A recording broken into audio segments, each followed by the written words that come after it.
राधा एक स्वार्थी बहू। सुन लो अर्जुन, मैं इस तरह से और नहीं रह सकती। दिन रात घर का काम, सबकी ज़रूरतें पूरी करना, बच्चों की देखभाल, और मुझे मिलता क्या है? बस काम और जिम्मेदारियाँ। मैंने एक साड़ी क्या मांग ली, मानो मैंने कोई बहुत बड़ी गलती कर दी। राधा, मेरी बात सुनो। मैं समझता हूँ कि तुम कितना काम करती हो और तुम्हारी इच्छाएं भी हैं, लेकिन इस समय हम थोड़ी मुश्किल में हैं। तुम्हें भी पता है, व्यापार ठीक नहीं चल रहा। थोड़े समय के लिए हमको मिलकर समझदारी दिखानी पड़ेगी।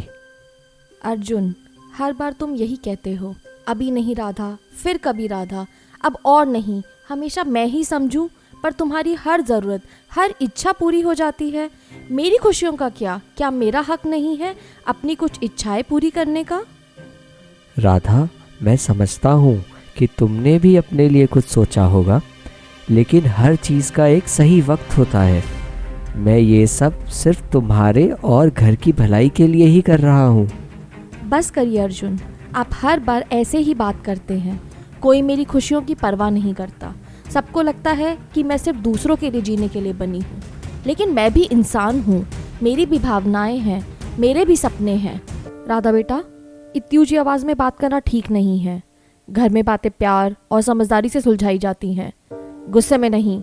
हमें एक दूसरे को समझना चाहिए। जी, हमेशा जब मैं अपनी कोई बात कहती हूँ तो मेरी आवाज़ ऊंची हो जाती है। बस यही सबको दिखता है, पर मेरी परेशानियों को समझने की कोशिश कोई नहीं करता। हर बार मुझे ही चुप करा दिया जाता है। राधा बहू, इधर मेरे पास बैठो। मैं तुम्हें एक कहानी सुनाना चाहती हूँ।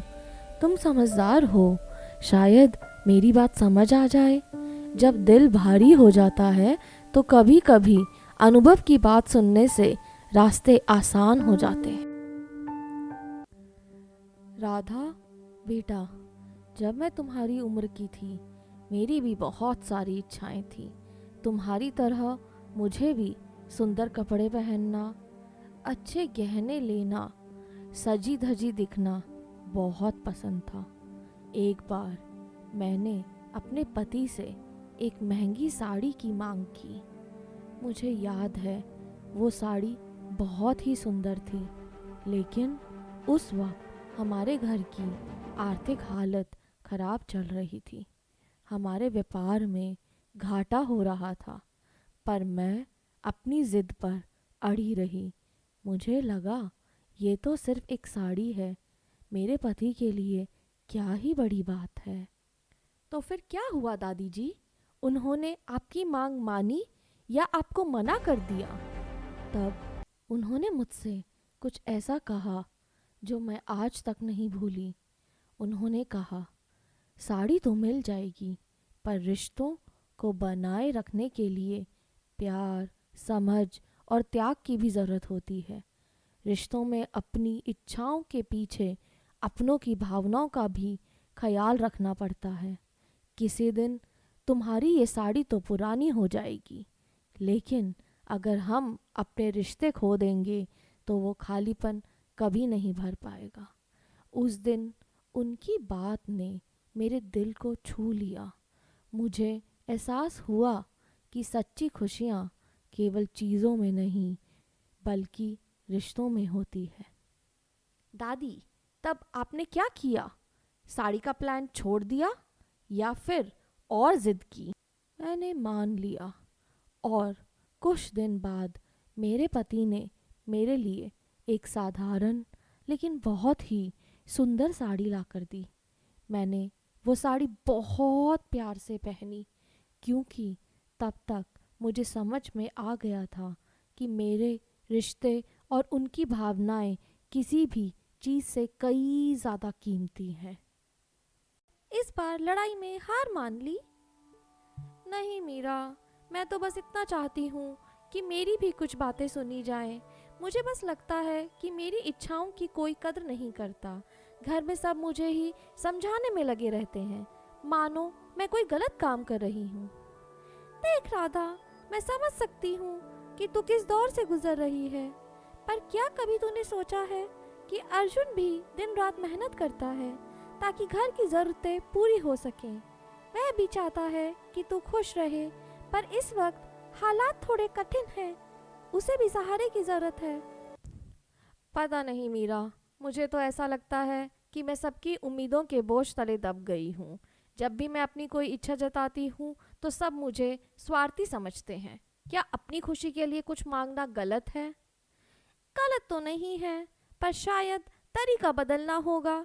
रिश्तों में हमें एक दूसरे को समझना पड़ता है। तुम चाहती हो कि वो तुम्हारी सुने तो पहले उनकी भी सुनने की कोशिश करो, तभी एक दूसरे के साथ सही तालमेल बनेगा। क्या मैं सच में इतनी गलत हूँ? क्या मेरे सपने इतने गैर ज़रूरी हैं? या शायद मुझे रिश्तों की अहमियत समझने में गलती हुई है। लेकिन मेरे अपने सपनों का क्या? क्या उन्हें मार देना सही है? राधा, क्या सोच रही हो? बस यूं ही अर्जुन, सोच रही थी कि क्या मुझे अपनी इच्छाओं को मार कर जीना ही सही है? क्या कभी मेरी खुशियों का भी समय आएगा? राधा, तुम्हारी इच्छाएं हमारी खुशियों का हिस्सा हैं। मैं भी चाहता हूँ कि तुम वो साड़ी पहनो जो तुम्हें पसंद है। बस हमें थोड़ा समय चाहिए। हालात बदलेंगे और तब हम तुम्हारी हर इच्छा पूरी करेंगे। शायद तुम्हारी बात सही है। मुझे भी समझना चाहिए कि मुश्किल वक्त सबके लिए एक जैसी परेशानी लेकर आता है। बिल्कुल राधा, बस हमें एक दूसरे का साथ नहीं छोड़ना चाहिए। बाकी चीज़ें, चाहे वो साड़ी हो या कुछ और, समय के साथ पूरी हो जाएंगी। दोनों एक दूसरे की ओर देखकर मुस्कुराते हैं।